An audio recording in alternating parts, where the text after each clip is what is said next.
Assalamualaikum warahmatullahi wabarakatuh. Nama saya Dwi Putri Andriani dari kelas 11 IPS 1.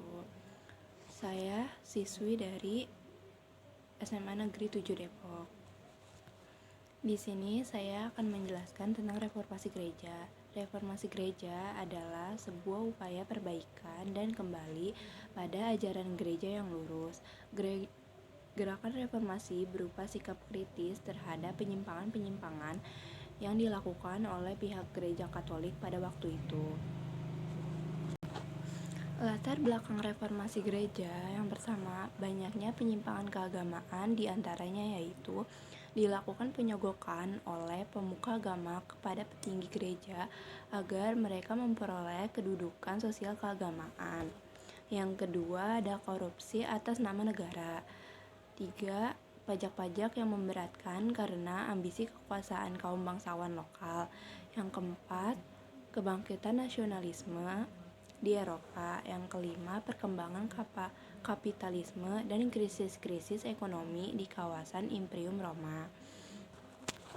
Kemudian proses terjadinya reformasi gereja. Awal terjadinya reformasi gereja muncul atau terjadi di Jerman. Banyak faktor yang menyebabkan terjadinya reformasi gereja di Jerman, yaitu sekitar abad 15 sampai 16. Jerman masih merupakan negara agraris yang terbelakang dibandingkan negara-negara Eropa yang lain. Kuatnya pengaruh Katolisme yang bersifat konservatif di Jerman, banyaknya penjualan surat-surat pengampunan dosa di Jerman melebihi negara-negara di Eropa.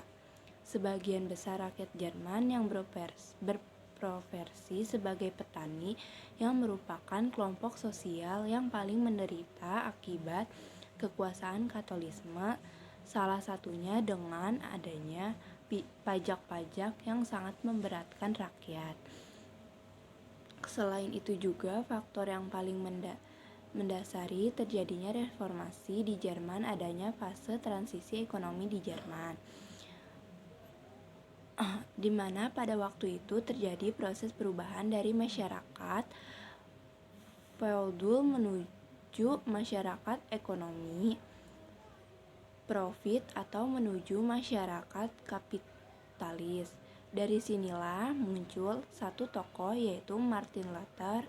Adapun pemikiran-pemikiran dari Martin Luther dalam melakukan proses terhadap kekuasaan gereja Katolik, yaitu penolakan Luther terhadap surat-surat pengampunan doa yang dikeluarkan oleh Paus, karena menurut gereja atau pemuka agama tidak memiliki hak untuk memberikan pengampunan dosa. Tuhanlah yang memberikan pengampunan itu didasarkan kepada kepercayaan dan amal soleh individu selama hidup. Dampak dari adanya gereja reformasi Protestan di bawah Luther dan Calvin. Yang pertama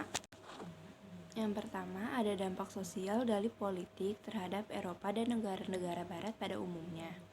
Reformasi ini menimbulkan Western Christendom sehingga munculnya negara-negara nasional kecil tanpa memiliki pusat kekuasaan atau gembala politik seperti lembaga kepausan Roma. Menumbuhkan benih-benih demokratisasi politik, kesadaran individu akan pentingnya hak-hak politik, kebebasan individu. Tetapi adanya gerakan reformasi Protestan ini juga lahirnya kekuasaan absolut di Eropa. Yang kedua, ada reformasi juga mengakibatkan terbelahnya agama Kristen menjadi sekte-sekte kecil. Lutherisme, Calvinisme, Anglikanisme, Quakerisme, Katolikisme. Akibat adanya sekte-sekte ini, Eropa terbelah secara keagamaan. Jerman Utara dan negara-negara Skandinavi dan Norwegia menganut Luteranisme, Skotlandia, Belanda, Switzerland, dan Prancis menganut Calvinisme, dan negara-negara Eropa lainnya seperti Spanyol, Italia menganut Katolisme atau Ortodoks. Sekian penjelasan tentang reformasi gereja dari saya, kurang lebihnya mohon maaf. Wassalamualaikum warahmatullahi wabarakatuh.